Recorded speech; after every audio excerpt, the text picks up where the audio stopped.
राधे कृष्ण आप सभी को। श्री पुरुषोत्तम मास महात्म्य अध्याय 23। दृढ़ धनवा राजा बोला, हे मुनियों में श्रेष्ठ, हे दीनों पर दया करने वाले, श्री पुरुषोत्तम मास में दीपदान का फल क्या है, सो कृपा कर मुझसे कहिए। श्री नारायण बोले, इस प्रकार राजा दृढ़ धनवा के पूछने पर अत्यंत प्रसन्न मुनियों में श्रेष्ठ वाल्मीकि मुनि ने हंसते हुए विनीत अत्यंत नम्र राजा दृढ़ धनवा से कहा, हे राजाओं में सिंह सदृश पराक्रम वाले, पापों का नाश करने वाली कथा को सुनिए, जिसके सुनने से 5 प्रकार के महान पापों का नाश हो जाता है। सौभाग्य नगर में चित्रबाहु नाम से प्रसिद्ध बड़ा बुद्धिमान अत्यंत बलवान राजा था। वह क्षमाशील, समस्त धर्मों को जानने वाला, शील रूप और दया से युक्त, ब्राह्मणों का भक्त, भगवान का भक्त, कथा के श्रवण में तत्पर, हमेशा अपनी स्त्री में प्रेम करने वाला, पशु पुत्र से युक्त, चतुरंगिणी सेना से युक्त, ऐश्वर्य में कुबेर के समान था।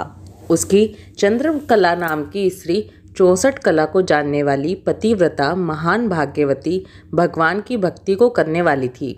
उसके साथ युवा चित्रबाहु राजा पृथ्वी का भोग करने लगा, बिना श्री कृष्ण के दूसरे देवता को नहीं जानता था। एक दिन पृथ्वीपति राजा चित्रबाहु ने दूर से ही आए हुए मुनियों में श्रेष्ठ अगस्त्य मुनि को देखकर पृथ्वी में दंडवत प्रणाम कर उनकी विधि पूर्वक पूजा की और भक्ति से आसन देकर मुनि श्रेष्ठ के सामने बैठ गया।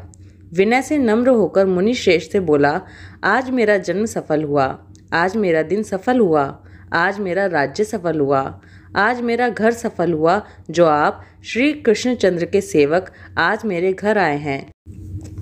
आपको हाथी घोड़े रथ से युक्त समस्त राज्य समर्पण किया। हे मुनिश्रेष्ठ, आप वैष्णव हो, आपके लिए कोई भी अदेय वस्तु नहीं है। वैष्णव को थोड़ा भी दिया हुआ मेरू पर्वत के समान होता है। जो कौड़ी के बराबर शाक या उत्तम अन्न जिस दिन वैष्णव ब्राह्मण को नहीं देता है, वह दिन उसका विफल है, ऐसा वेद के जानने वाले ने कहा है। जो कोई द्विजाति विष्णु भक्त हो, वे सब पूज्य हैं, उनका वाणी मन कर्म से सत्कार करना चाहिए, ऐसा मुझसे गर्ग गौतम सुमंतु ऋषि ने कहा है। जब तक सूर्य उदय नहीं होता तभी तक तारागण की प्रभा रहती है, और जब तक वैष्णव ब्राह्मण नहीं आता है तभी तक दूसरे ब्राह्मण कहे गए हैं। अगस्त्य मुनि बोले, हे चित्रबाहु, हे महाभाग, हे राजन, इस समय तुम धन्य हो। ये सब प्रजा धन्य है जो तुम वैष्णवों की रक्षा करते हो। जो राज्य वैष्णवों का नहीं हो उसके राज्य में वास नहीं करना चाहिए। शून्य वन में वास करना अच्छा है, परंतु बिना वैष्णव के राज्य में रहना अच्छा नहीं है। जिस प्रकार नेत्रहीन शरीर, पतिहीन स्त्री, बिना पढ़ा हुआ ब्राह्मण निंदनीय है, वैसे ही वैष्णव रहित देश भी निंदनीय है। जैसे दांत के बिना हाथी, पंख के बिना पक्षी, दशमी युक्त द्वादशी कही गई है, वैसे ही वैष्णव रहित देश है। जैसे कुशा रहित संध्या, तिलहीन तर्पण वृद्धि के लिए देवता की सेवा है, वैसे ही वैष्णव रहित देश कहा है। जैसे केशों को धारण करने वाली विधवा स्त्री, स्नान रहित व्रत, ब्राह्मणी में गमन करने वाला शूद्र है, वैसे ही बिना वैष्णव का राष्ट्र निंदनीय है। जो श्री कृष्णचंद्र के चरणों का आश्रय करने वाला है, सत्पुरुषों से राजा कहा गया है, उसका राष्ट्र हमेशा वृद्धि को प्राप्त होता है और उसकी प्रजा सुखी होती है। हे राजन, जो मैंने तुमको देखा इसलिए मेरी दृष्टि सफल हुई। भगवत भक्त आपके साथ बात करने से आज मेरी वाणी सफल हुई। हे राजन, मेरी आज्ञा से यह राज्य तुमको करना चाहिए। मैंने इस राज्य में तुमको प्रतिष्ठित किया, तुम्हारा कल्याण हो। श्री नारायण बोले, इस प्रकार कहकर जानने की इच्छा करने वाले श्रेष्ठ मुनि अगस्त्य को चित्रबाहु राजा की पतिव्रता स्त्री ने परम भक्ति के साथ प्रणाम किया। अगस्त्य मुनि बोले, हे शुभे, तू सदा सौभाग्यवती हो और भक्ति से पति की सेवा कर। श्री गोपी जन के वल्लभ श्री कृष्णचंद्र में तेरी सदा दृढ़ भक्ति हो। इस प्रकार आशीर्वाद देते हुए अगस्त्य ऋषि से विनय पूर्वक सिर नवाकर और अंजलि बांधकर चित्रबाहु राजा ने फिर से कहा, हे विपेंद्र, यह विपुल लक्ष्मी कैसे हुई? निष्कंटक राज्य कैसे हुआ? यह मेरी स्त्री इतनी पतिव्रता कैसे हुई? और मैंने कौन सा पुण्य किया था? हे विपेंद्र, यह सब मेरे से आप कहिए, मैं आपकी शरण में आया हूँ। हे मुनीश्वर, आप हाथ में स्थित दर्पण के समान सब कुछ जानते हो। इस प्रकार राजा चित्रबाहु के कहने पर मुनि श्रेष्ठ अगस्त्य एकाग्रचित होकर राजश्रेष्ठ चित्रबाहु से बोले, हे राजन, मैंने तुम्हारे पूर्व जन्म का चरित्र देख लिया है। इतिहास के सहित प्राचीन उस चरित्र को कहता हूँ, सुंदर चमत्कारपुर में शूद्र जाति में जीव हिंसा करने में तत्पर मणिग्रीव कामधारी तुम हुए, सो तुम नास्तिक, दुष्ट चरित्र वाले, दूसरे की स्त्री को हरण करने वाले, कृतघ्न, दुर्विनीत, शिष्टाचार से रहित हुए। और तुम्हारी यह जो स्त्री है, यही पूर्व जन्म में भी स्त्री थी। यह कर्म, मन और वचन से पति सेवा में परायण थी। पतिव्रता, महाभागा, धर्म में प्रेम करने वाली, मनस्विनी, इसने कभी भी तुम्हारे विषय में दुष्ट भाव नहीं किया। पाप कर्म को करने वाले तुम्हारा जाति और बांधवों ने त्याग कर दिया और क्रुद्ध होकर राजा ने सब उत्तम धन ले लिया। फिर उस समय बचा हुआ जो कुछ अवशेष धन था उसको जाति वालों ने भी लिया। तब उस समय धन के चले जाने से तुमको धन की भारी इच्छा हुई, परंतु धन के नाश होने पर भी मन मलिन होकर इस पतिव्रता ने तुम्हारा त्याग नहीं किया। इस प्रकार सब लोगों से तिरस्कृत होने पर तुम निर्जन वन को गए। हे राजन, वन में जाकर अनेक पशुओं को मारकर अपनी आत्मा का रक्षण किया। इस प्रकार स्त्री के सहित जीवन निर्वाह करते हुए धनुष को उठाकर मणिग्रीव मृग के मांस को खाने की इच्छा से बहुत से सर्प और मृग से भरे हुए वन को गए। उस मनुष्य रहित वन के मध्य भाग में उग्रदेव नाम के महामुनि दिशा ज्ञान के नष्ट हो जाने से व्याकुल हो गए।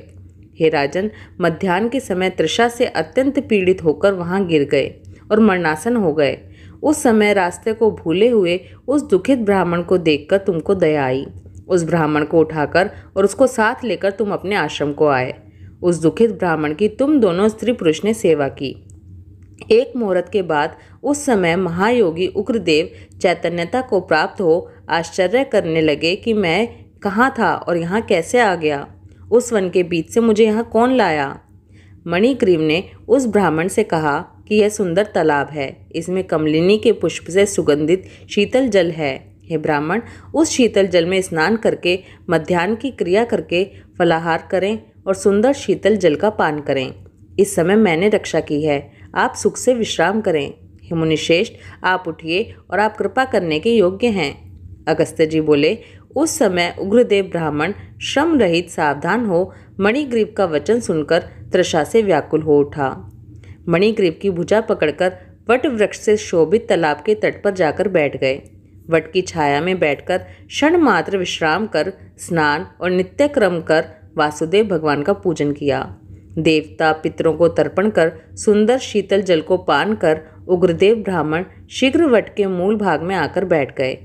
पत्नी सहित मणिग्रीव ने मुनिश्रेष्ठ उग्रदेव को नमस्कार किया और अतिथि सत्कार करने की इच्छा से विनय युक्त वाणी से बोला, हे ब्राह्मण, आज मुझको तारने के लिए आप मेरे आश्रम में आए हैं। आपके दर्शन से मेरे पाप नष्ट हो गए।